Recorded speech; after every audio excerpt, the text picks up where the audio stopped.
Think about the last time you woke up. Not just opened your eyes, but truly woke up. Was it a moment of inspiration or was it a battle?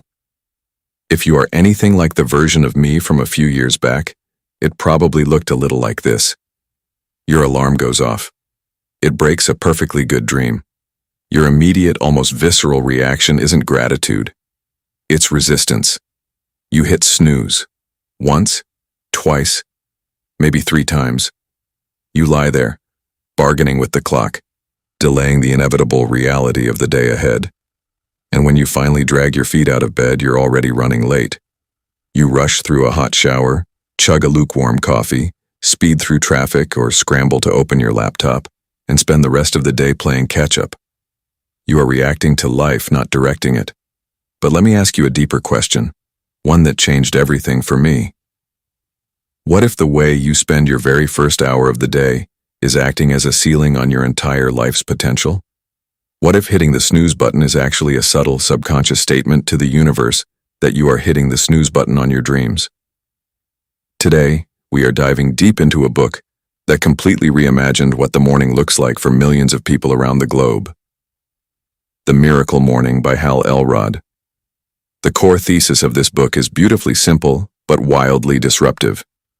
Your level of success will rarely exceed your level of personal development, because success is something you attract by the person you become.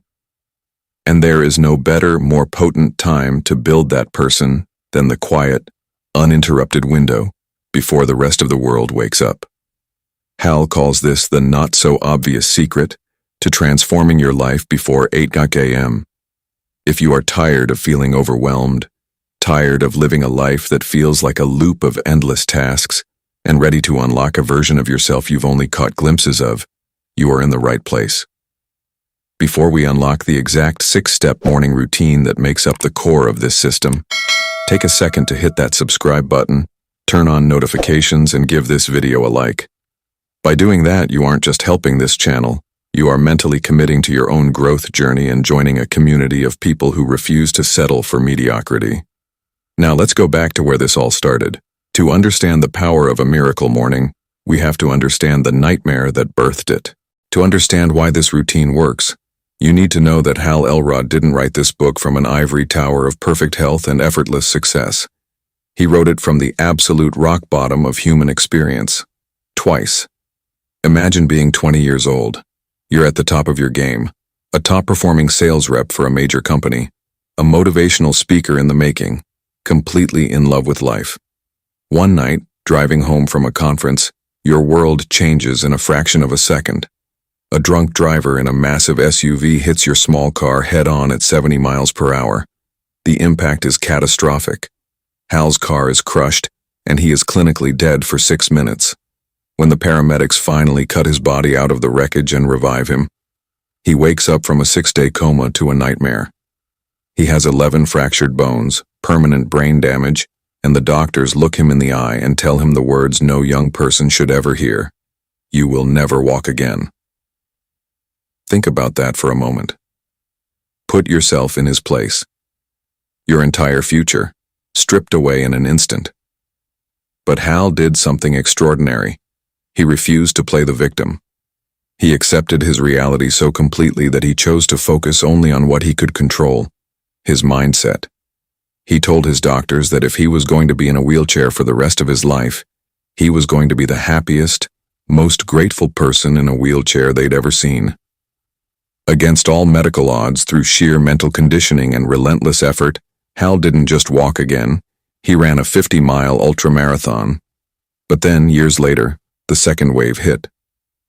2008. The global economy crashed. Hal lost his income, his house, and found himself over $500,000 in debt. This hit him harder than the car crash. The physical pain of the accident was replaced by the suffocating mental weight of financial ruin. He couldn't sleep. He fell into a deep, paralyzing clinical depression. One morning, at the absolute end of his rope, a friend gave him a piece of advice that felt almost insulting in its simplicity. "Hal, you need to go for a run, clear your head, and listen to a self-improvement audio track." Desperate, Hal went for that run. And during that jog through his neighborhood, he heard a quote from Jim Rohn that cracked his world wide open. Your level of success will rarely exceed your level of personal development. Hal realized his mistake. He was spending all his energy trying to fix his problems on the outside, instead of fixing the person on the inside who had to solve them. He went home and looked at his calendar. When could he actually practice deep, life-changing personal development? Evening? He was too tired. Midday? Too busy. The only logical answer was the morning. He decided to wake up an hour earlier and combine the 6 most powerful personal growth practices he knew into one single routine. He called it an experiment. Within 2 months of starting it, he hadn't just beaten his depression.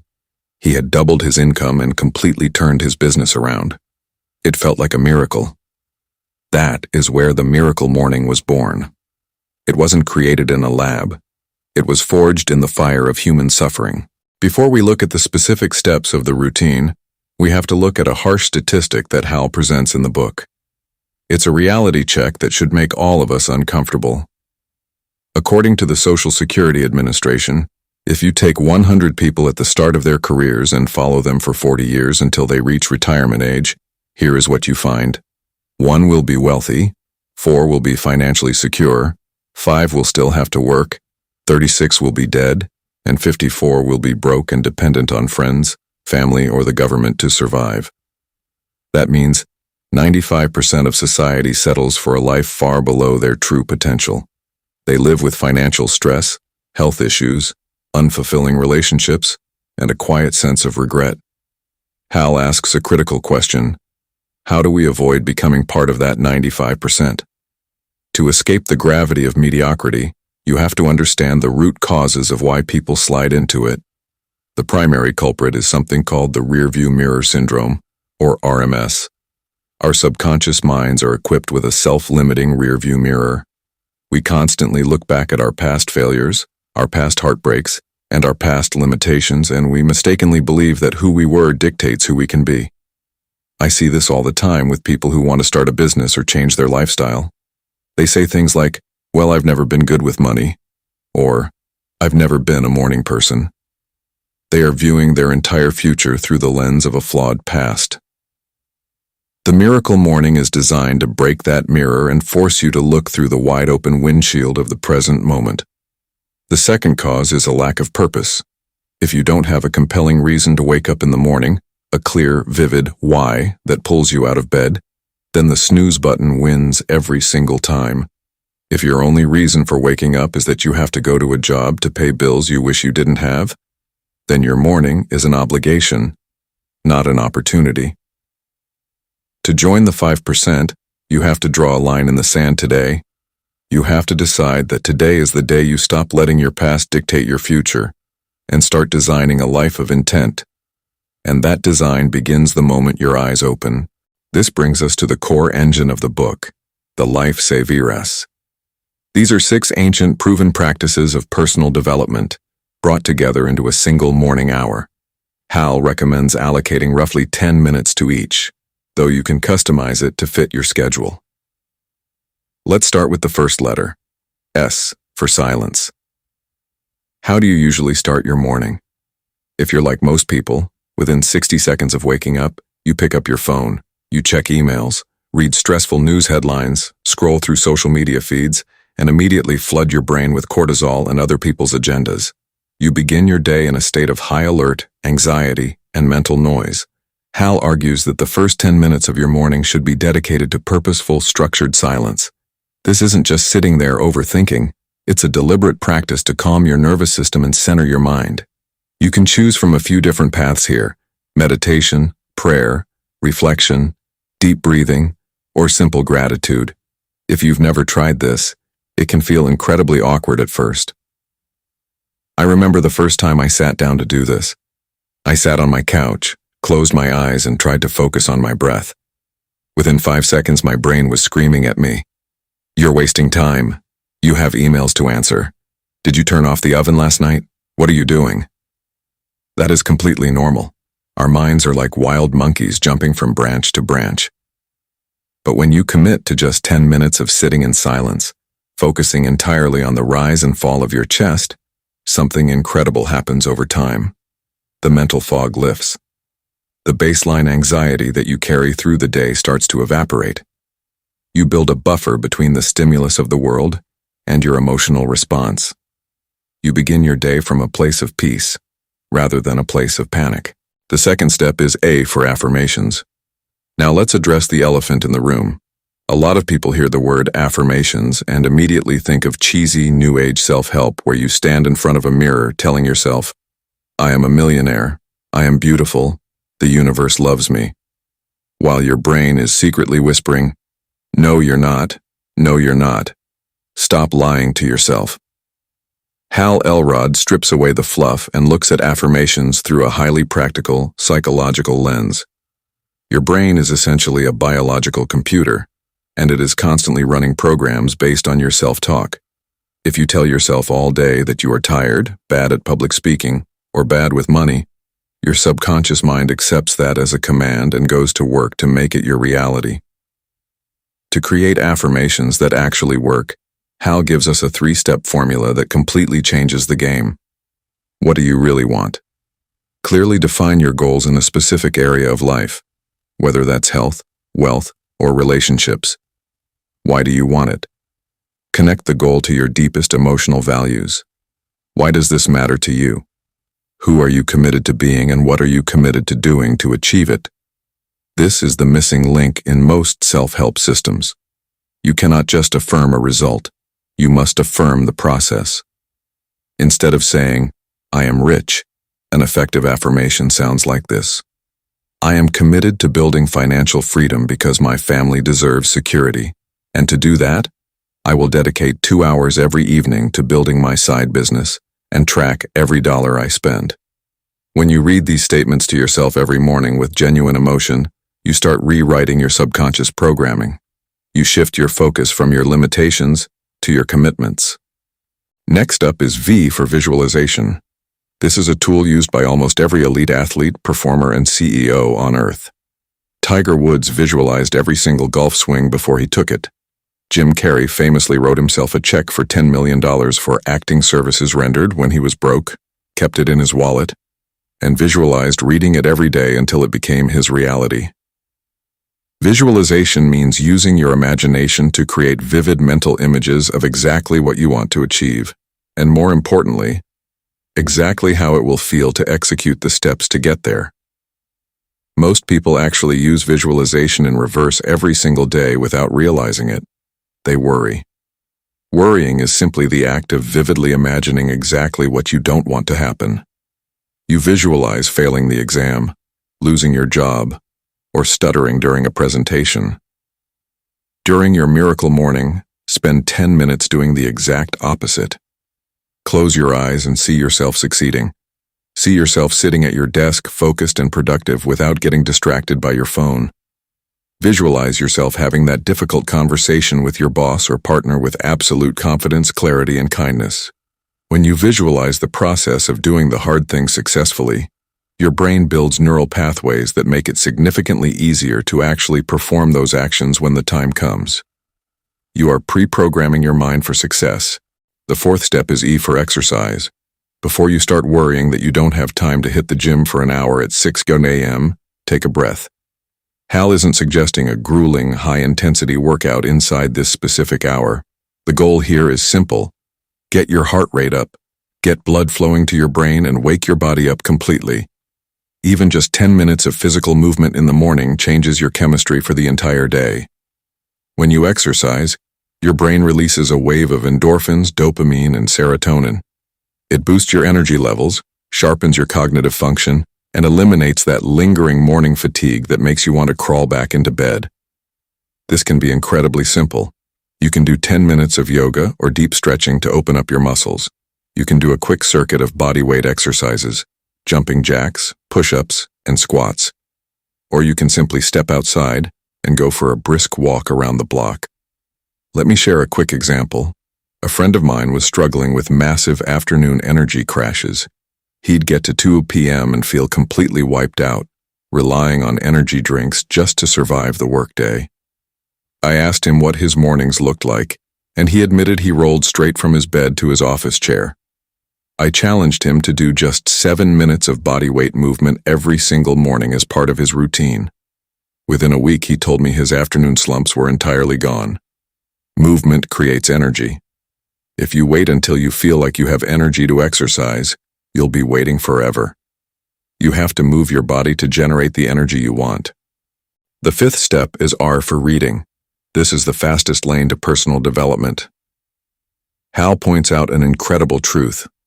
Whatever goal you want to achieve, whether it's learning how to invest your money, building a great relationship, improving your health, or mastering communication, someone else has spent decades figuring it out and compressed all that knowledge into a book that you can buy for $15 or borrow from a library for free. When you read 10 pages of a non-fiction self-improvement book every morning, you are modeling the minds of the greatest thinkers to ever live. Let's look at the math here, because it's staggering. If you read just 10 pages a day, that averages out to roughly 300 pages a month. That is one full book every single month. In a year, that is 12 books. Think about who you would become if you read 12 books on wealth, psychology, communication, and health over the next 12 months. You would know more than 99% of the population on those subjects. You would see opportunities where others see obstacles. The key here is to read with intention. Don't just scan the pages to check a box. Read with a pen or a highlighter in hand. Take notes. Ask yourself one specific question as you read. How can I apply this exact concept to my life today? The goal of reading isn't information acquisition, it's transformation. The final step in the life S.A.V.E.R.S is the second S, scribing. Scribing is just a fancy word for writing or journaling. Why write in the morning? Because when you write your thoughts down on paper, you move them from the chaotic, swirling space of your mind into a structured physical form. It gives you immediate clarity. Hal suggests dividing your morning journal into a few simple sections to make it highly practical and efficient. Gratitude. Write down 3 specific things you are truly grateful for. Don't just write my house or my health. Get specific. Write about the taste of the hot coffee in your hand, the kind text message a friend sent you yesterday, or the fact that you woke up in a warm bed. This shifts your brain into an abundance mindset. Insights. Write down any breakthroughs, realizations, or lessons you learned from the previous day or from the reading you just finished. Top priorities. List the top 3 most important tasks you need to accomplish today. Not a massive, overwhelming list of 50 things, just the 3 things that will truly move the needle in your life. By spending 10 minutes scribing, you close the loops on yesterday's stress and outline a clear, focused roadmap for the day ahead. You leave your journal feeling focused, grounded, and in control. Now you know the 6 steps: silence, affirmations, visualization, exercise, reading, and scribing. Together, they form the life S.A.V.E.R.S. But knowing what to do is only half the battle. The real challenge is actually doing it consistently day after day, especially when the initial excitement wears off. Hal dedicates a vital section of the book to explaining the psychology of habit formation. He breaks down the 30-day journey of building the miracle morning habit into 3 distinct 10-day phases. Understanding these phases is the secret to not quitting when things get tough. The 3 phases of habit formation. Let's break down exactly what you will experience during these 30 days. Days 1 to 10. The unbearable phase. The first 10 days of any new habit are always tough, and for many, they feel almost unbearable. The first day might be exciting because it's new, but by day 3 or 4, reality sets in. Your alarm goes off early, your body hurts, you're tired, and every single cell in your body is begging you to hit the snooze button and go back to your old, comfortable routines. This is where 95% of people quit. They experience this initial resistance and assume, well, I guess I'm just not built for this. I'll never be a morning person. Your job during these first 10 days is simply to survive. Expect the resistance. Know that it's going to be hard, and push through anyway. The pain is temporary.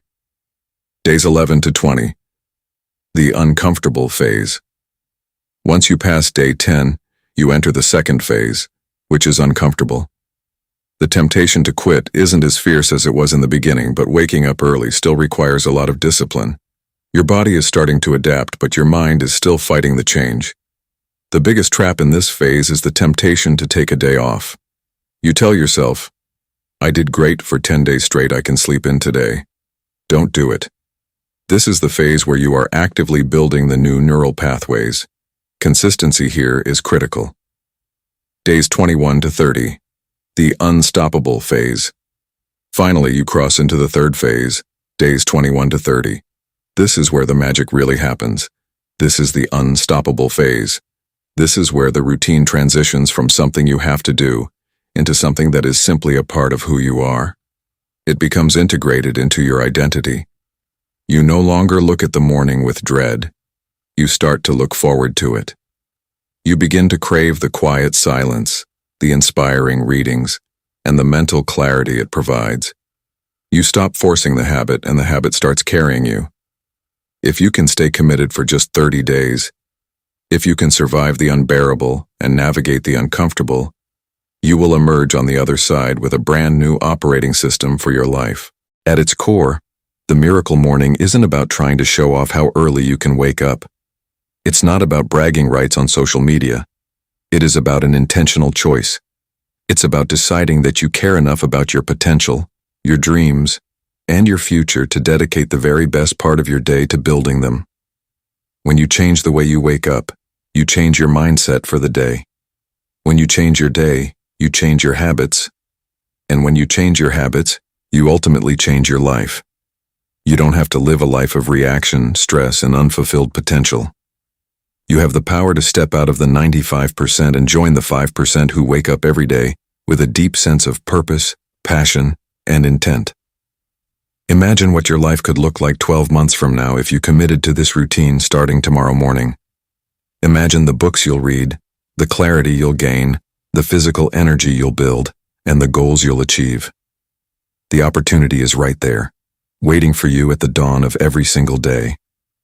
I want to thank you for investing this time in yourself today by watching this video to the end. That alone shows you are serious about your personal growth. Now I want to hear from you.